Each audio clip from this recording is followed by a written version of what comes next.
राम नाम में कितनी ताकत है। 100% लोग नहीं जानते होंगे मित्रों, राम नाम में कितनी ताकत है। इस बात को समझना है तो आप सभी लोगों को इस वीडियो को पूरा देखना होगा और इस कथा को पूरा सुनना होगा।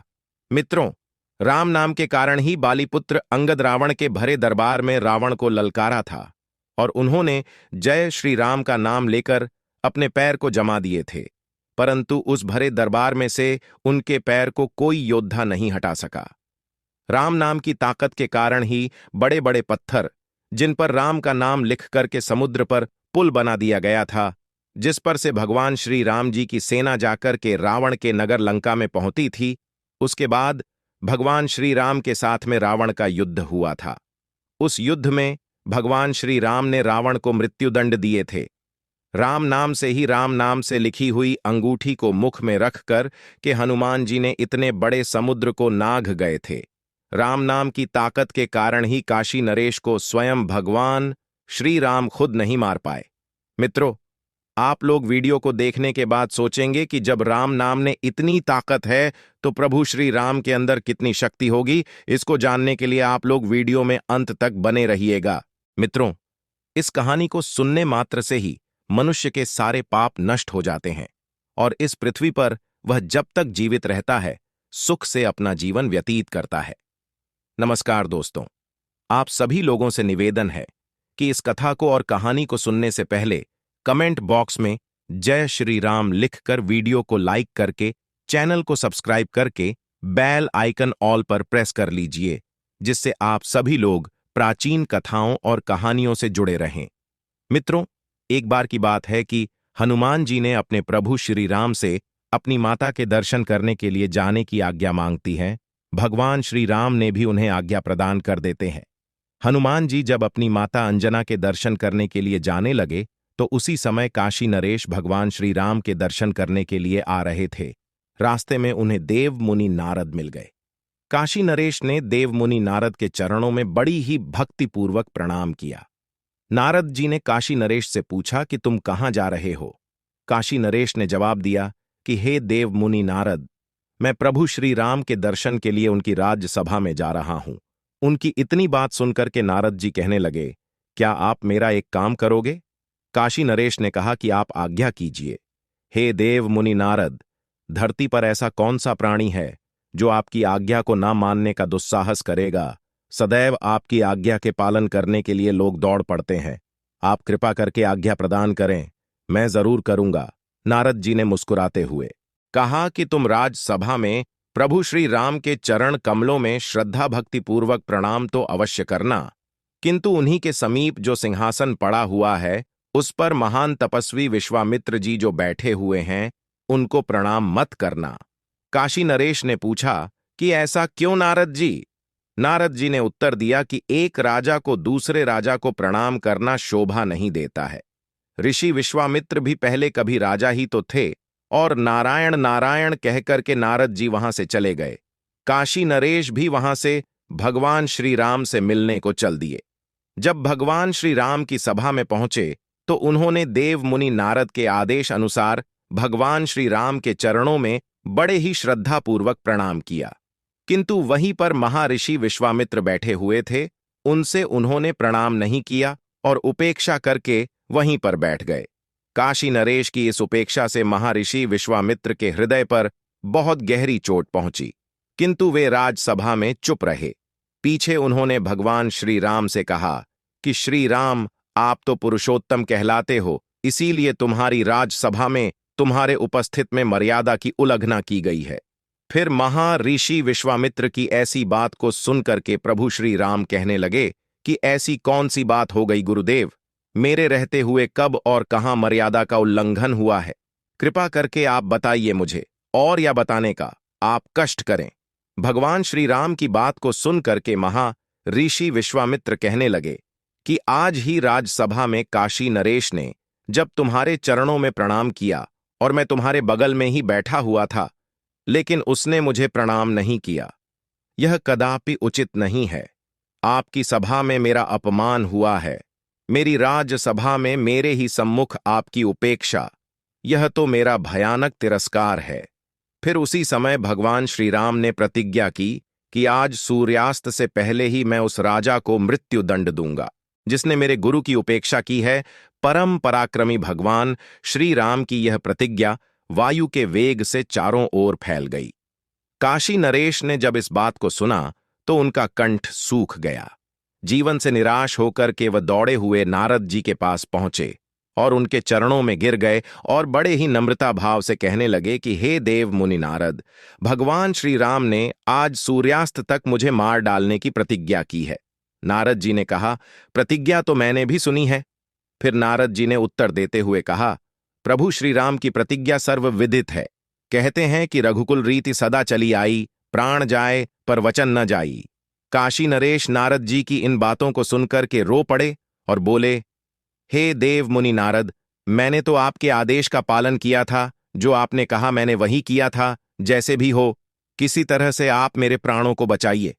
नारद जी ने काशी नरेश को समझाते कहा कि आप चिंता न करें, मृत्यु तो निश्चित होती है, वह किसी प्रकार से टल नहीं सकती है। यदि प्रभु श्री राम के बाणों से तुम्हारे प्राण उड़ जाएं, तो निश्चित ही जीवन सफल हो जाएगा। किंतु तुम एक काम करो। नारद जी ने काशी नरेश से धीरे से कहा कि तुम हनुमान जी के माता अंजना के पास चले जाओ और जाते ही उनके चरण पकड़ लो। जब वह चरण छुड़ाने के लिए कहे, तब तुम अपनी रक्षा के लिए उनसे पहले वचन ले लेना। जब तक वे 3 बार तुम्हारी रक्षा का वचन ना दे दे, तब तक तुम उनके चरण पकड़े रहना और छोड़ना नहीं, बस तुम्हारा काम बन जाएगा। नारद जी की बात को सुनकर के काशी नरेश वहां से नारद जी को प्रणाम करके वहां से चल दिया। जब वह भागते भागते माता अंजना के पास पहुंचा तो माता अंजना राजमहल में बैठी हुई थी और भगवान श्री राम के नाम का वह जाप कर रही थी। रोते हुए काशी नरेश माता अंजना के चरणों में गिर पड़ा, उनके चरणों को पकड़ करके रोने लगा और कहा कि माता मेरी रक्षा करो। आज शाम तक सूर्यास्त होने तक एक राजा ने मुझे मारने की प्रतिज्ञा की है। आपके अतिरिक्त मेरे प्राणों को कोई और बचा नहीं सकता। माता अंजना ने जब काशी नरेश की यह बात सुनी तो कहने लगी, किसने और क्यों तुम्हें आज शाम से पूर्व मार डालने की प्रतिज्ञा की है, बताइए। काशी नरेश कहने लगे कि माता, तुम मेरी रक्षा का वचन दो, अन्यथा मैं अभी आपके चरणों में ही अपने प्राण को त्याग दूंगा। माता अंजना ने कहा कि मैं तेरे प्राण की रक्षा का वचन देती हूं। बड़े ही फूट फूट कर रोते हुए काशी नरेश ने अधीर होकर के पुनः प्रार्थना की कि माता मुझे संतोष नहीं हो रहा है, मेरे विश्वास के लिए यही बात आप 3 बार कह दीजिए। तभी माता अंजना कहती हैं, मैं तेरे प्राण रक्षा का वचन देती हूं। सर्वथा सरल हृदय की जननी मां 3 बार कहते हुए कहा कि अच्छा, अब तो बताओ, तुम्हें मारने की प्रतिज्ञा किसने की है। काशी नरेश ने कहा, भगवान श्री राम ने। उन्होंने सूर्यास्त होने तक मुझे दंड देने की प्रतिज्ञा की है। इतना सुनते ही माता अंजना चिंतित हो गई और कहने लगी कि श्री राम की प्रतिज्ञा कैसे विफल हो सकती है, वह कैसे झूठी हो सकती है। वह जो भी प्रतिज्ञा करते हैं उसे निश्चित ही पूरा करते हैं, पर मैंने तुझे वचन दिया है। उसी समय हनुमान जी ने वहां पहुंच करके माता के चरणों को स्पर्श किया और आशीर्वाद देते हुए माता ने कहा कि बेटा, तुम ठीक समय पर आ गए हो। अभी अभी मैं एक आवश्यक कार्य से चिंतित होकर तुम्हारा ही ध्यान कर रही थी। वह कार्य हो जाए तो मेरा मन हल्का हो जाएगा, क्योंकि मैंने वचन दे दिया है। हनुमान जी ने कहा कि माता जी, आप आज्ञा दीजिए। आपका हर कार्य करने के लिए मैं हमेशा प्रतिक्षण तैयार रहता हूं। कृपा करके आप आज्ञा दीजिए, मैं वह कार्य जरूर करूंगा। माता अंजना कहने लगी, पर काम तो बड़ा कठिन है बेटा, इसी कारण से मुझे चिंता हो रही है। माता अंजना की बात को सुन करके हनुमान जी ने उन्हें आश्वासन देते हुए कहा कि माता जी, आपके पुत्र पर भगवान श्री राम का आशीर्वाद है। ऐसा कोई संसार में काम नहीं है जो मैं आपके राम का नाम लेकर के ना कर सकूं। माता अंजना ने कहा कि यह सब कुछ तो ठीक है, मैं जानती हूं कि मेरे लाल, किंतु काम अत्यंत कठिन है, इसलिए कहने में मुझे संकोच हो रहा है।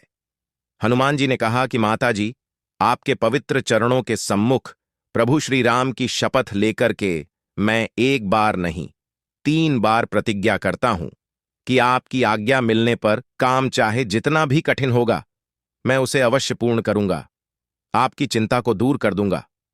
माता अंजना ने हनुमान जी के बल और पराक्रम और उनकी भक्ति की प्रशंसा करते हुए कहा कि बेटा, मुझे तुमसे यही आशा थी और ऐसा ही विश्वास भी था। बेटा, मैंने काशी नरेश को उसके प्राणों की रक्षा का वचन दे दिया है। आज सूर्यास्त तक भगवान श्री राम ने उसका बद्ध करने की प्रतिज्ञा की है।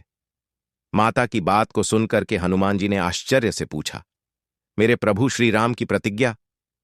माता अंजना बीच में ही बोल पड़ी, पर बेटा, मैं काशीराज को वचन दे चुकी हूं, और तुमने भी श्री राम की शपथ लेकर के मुझे 3 बार वचन दिया है। शरणागत की रक्षा धर्म है बेटा। हनुमान जी ने कहा, ठीक है, मैं कुछ करता हूं। इतना कहकर के हनुमान जी ने माताजी के चरणों में प्रणाम करके उनसे जाने की अनुमति मांगी। माताजी की पाते ही हनुमान जी काशी नरेश के साथ अयोध्या पहुंचे। वहां उन्होंने काशी नरेश से कहा कि राजन, तुम सकल कलश नासिनी परम पावनी सरयू नदी में कमर तक जल में खड़े होकर के निरंतर राम राम नाम का जाप करते रहो। काशी नरेश ने हनुमान जी के आदेश का पालन करते हुए वही काम आरंभ कर दिया। वह सरयुंदी में कमर तक पानी में खड़े होकर के भगवान श्री राम का जाप करने लगा। इधर हनुमान जी तुरंत श्री राम के सम्मुख पहुंचे। वहां उन्होंने भगवान श्री राम के चरणों में प्रणाम करके उनके दोनों चरण कमल पकड़ करके कहा कि स्वामी, आज मैं आपसे एक वरदान की याचना करना चाहता हूं। मित्रों, यह कैसे संभव है कि हनुमान जी कभी कुछ मांगे और भगवान श्री राम उसे अस्वीकार दे? भगवान श्री राम ने बड़े ही उत्साह के साथ कहा कि तुम्हारे लिए अदेय कुछ नहीं है हनुमान। तुम जो कुछ भी मांगना चाहते हो वह तुम मांग सकते हो। मैं तुम्हें सब कुछ देने के लिए तैयार हूं। तुम तो कभी कुछ चाहते ही नहीं। मैं तो सदा चाहता हूं कि तुम मुझसे कभी कुछ मांगो। कुछ मांगो, बोलो, तुम क्या चाहते हो? प्रसन्न होकर के हनुमान जी ने प्रभु के चरण कमलों को स्पर्श करते हुए कहा कि हे प्रभु, मैं चाहता हूं कि आपके अमित महित महिमा मय नाम का जप करने वाले की मैं सदा रक्षा किया करूं, और मेरी उपस्थिति में आपके नाम के जापक पर कभी कोई किसी प्रकार का प्रहार न करे। यदि दुर्भाग्यवश निखिल सृष्टि का समर्थ स्वामी भी प्रहार कर बैठे तो उसका भी प्रहार व्यर्थ हो जाए। भगवान श्री राम ने तुरंत हनुमान जी को आशीर्वाद दिया, तुम नाम जापक की रक्षा करने में सर्वत्र सदा समर्थ रहोगे, और तुम्हारी उपस्थिति में नाम जाप करने वाले पर किया गया प्रहार भी व्यर्थ सिद्ध होगा। जय श्री राम। इतना कह करके हनुमान जी प्रभु के चरणों में प्रणाम करके वहां से सीधा सरयू नदी में पहुंचे। वहां पर हनुमान जी ने गदा तन करके अत्यंत सावधानी से खड़े हो गए और काशी नरेश से कहा कि तुम बिना रुके निरंतर राम राम का जाप करते रहो। स्थिति विचित्र हो गई। एक और सर्वाधिकारी की बध की प्रतिज्ञा और दूसरी ओर अनंत भक्त हनुमान जी उनकी रक्षा के लिए वचनबद्ध थे। इधर काशी नरेश सरयू नदी के जल में खड़े होकर प्राण भय से अंत रूप से राम राम का जाप कर रहे थे, और वर प्राप्त हनुमान जी उनकी रक्षा के लिए गदा ताने हुए खड़े थे। बात विद्युत की गति से फैल गई। अयोध्यावासी समस्त बाल वृद्ध नर नारी कौतूहल के कारण सरयू नदी के तट पर पहुंचे। प्रभु और सेवक की प्रतिज्ञा का पालन का दृश्य देखने के लिए विशाल जन समुदाय वहां पर एकत्रित हो गया। इसी बीच भगवान श्री राम अपने कुछ सैनिकों के साथ में रथ पर सवार होकर पहुंच आए और काशी नरेश को देख करके बाण चलाना शुरू किया, लेकिन वह हैरान रह गए। राम नाम के जाप के आगे सभी बाण विफल होते चले गए। क्रोधित श्री राम को देखकर के वशिष्ठ जी व्याकुल हो गए। वशिष्ठ जी ने सोचा कि भगवान श्री राम की प्रतिज्ञा तो व्यर्थ हो सकती है, और कहीं उन्होंने काशी नरेश के साथ हनुमान जी को भी मार डाला तो महा अनर्थ हो जाएगा। तब हनुमान जी के पास वशिष्ठ जी गए और उन्हें समझाने का प्रयत्न करने के लिए और कहने लगे, हैं पवन पुत्र हनुमान, श्री राम जी तुम्हारे सर्वत्र हैं, उनकी प्रतिज्ञा पूरी हो जाने दो। नितांत समीप होने के कारण उनका क्रोध बढ़ता जा रहा है। राजा तो उन श्री राम के पावन सर स्पर्श से जन्म मरण के लिए सदा मुक्त हो जाएगा। एक राजा के लिए अपने स्वामी के सम्मुख इस तरह से तन करके खड़ा हो जाना तुम्हारे जैसे सेवक के लिए कदाचित उचित नहीं है। हनुमान जी ने अत्यंत विनयपूर्वक कहा कि गुरुदेव, मैं त्रिलोक में भी अपने सर्वसमर्थ प्रभु श्री राम के समीप तन करके खड़ा होने की कल्पना भी नहीं कर सकता। मैं तो अपने प्रभु श्री राम और उनके वरदान की रक्षा के निमित्त प्राणों की आहुति देने के लिए यहां पर उपस्थित हुआ हूं। मेरा इससे अधिक सौभाग्य और क्या होगा कि मैं अपने से अधिक प्रभु श्री राम के नाम और उनके वरदान की रक्षा के कारण उनके ही कर कमलों से छोड़े हुए उन्हीं बाणों से शरीर त्याग करके उन्हीं में विलीन हो जाऊं। वशिष्ठ जी ने सोचा, इन ज्ञान मूर्ति को विचलित करना संभव नहीं है। तभी वही महर्षि विश्वामित्र भी उपस्थित हो गए।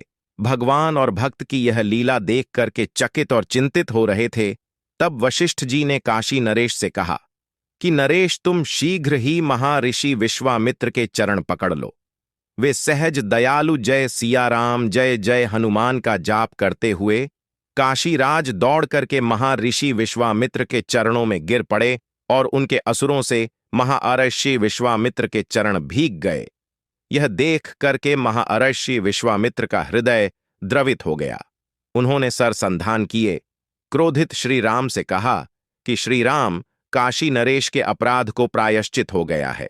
मैंने उन्हें क्षमा कर दिया है। अब तुम भी अपना अमोघ बाण धनुष में उतार करके टूडीर में रख लो। महर्षि विश्वामित्र के संतुष्ट होते ही भगवान श्री राम का क्रोध अपने आप शांत हो गया।